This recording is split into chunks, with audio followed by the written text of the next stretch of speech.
About 10 years ago, one of the first online courses that I did that encouraged the back of my first book is Seven Secrets of Chinese and Asian Students. I did the course at Harvard Extension School of Education. Harvard just on your phone. So the fourth industrial revolution has so many benefits. Despite the fact that it has so many benefits, it has its own challenges. It has its own challenges, and we are going to be looking at that.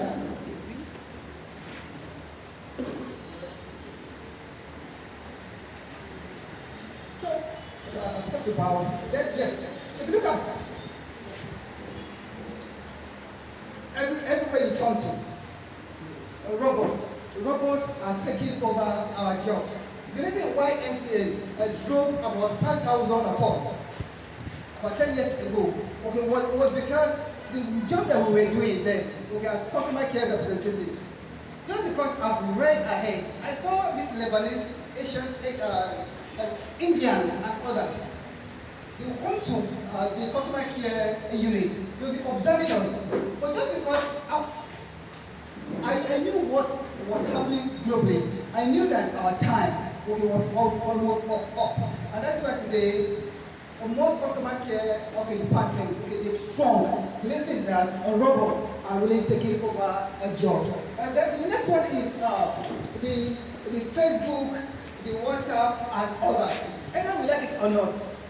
Why am I here today? It is because of the benefits of the fourth industrial revolution technology. She and I, we've not met before, to register for my course, online.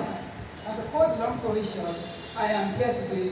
It is just because of one of the benefits of the fourth industrial revolution economy. Now, despite the positive aspect of the fourth industrial revolution economy or technology, it has its own disadvantages. Yesterday, I was pondering over at this. I discovered that my wife and I, throughout the day, we are always with our phones.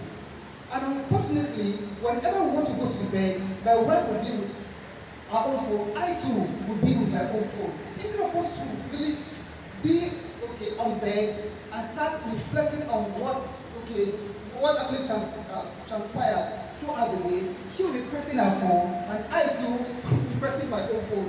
So it has really that intimacy, that bonding that should have been,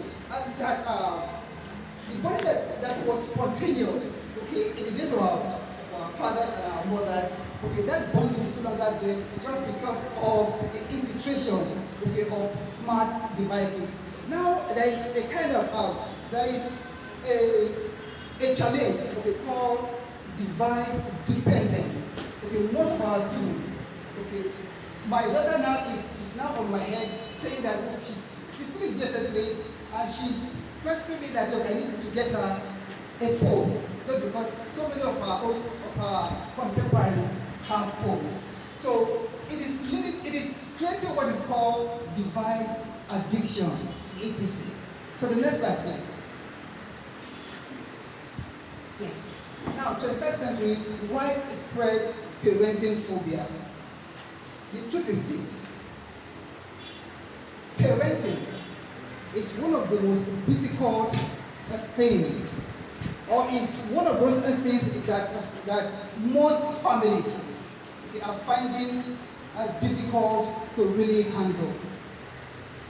And this is really discouraging so many individuals in the world, not only in Nigeria, from getting married. I know of billionaires who have resolved not to get married just because they're so scared of parenting. I know that the national teams, the Super Falcons, the captain there, one of Shona something. Yes, I read when she said that our society should respect women who have decided not to get married. So there is this air or this information that is spreading that marriage is so difficult, parenting is so difficult, and people are scared of marriage. And that's what I call parenting phobia. So now, what is parenting? So the question is, what is parenting? Animals, dogs, do carry out parenting. Cats, practice parenting. Birds in the air, they practice parenting. So parenting is a phenomenon that is connected not only to the human species, but to most living things. But I would like to really define it as simply thus, that parenting is a social-biological process, a social-biological and emotional process of raising offspring. That is my own definition of what parenting is all about. Yes. Then the next question is this. What are the types of parenting that we have? Based on experience, based on data that I've gathered, and based on personal observation, I am going to really group parenting into 7 styles of parenting. So the first one is this. It's called traditional parenting. Traditional parenting. The second one is called accidental parenting. Accidental parenting. The third one is absentia parenting. You know, absenteeism. I call it absentia parenting. The R is ABSENTIA. Absentia parenting. Then what number? 4. Number 4. The number 4 is called dopamine-driven parenting. I'll quickly explain all these things. There are terms that are connected to the brain, to neuroscience. I will take my time to explain them. Then the fifth one is dopamine. Dopamine is DOPAMINE. Dopamine. I will explain each of this parenting style. Then the sixth one is the fifth one is parrot. You know, parrot can talk anyhow. Parrot and trendy parenting. Parrot. Then trendy is TRENDY, not trending. Trendy parenting. So how many am I getting now? 6. Okay, 6. Okay, the 7th one is the tiger parenting. Tiger parenting. Tiger parenting. So let me quickly explain each of them. Please. Thank you.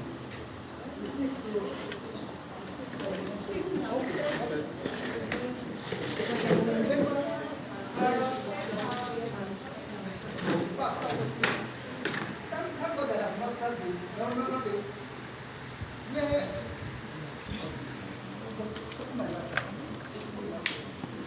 So let's continue. So what's the first parenting style? Let me explain that. Yes, the traditional parenting style has to do with the style. It is also referred to as the old school parenting. The old school parenting.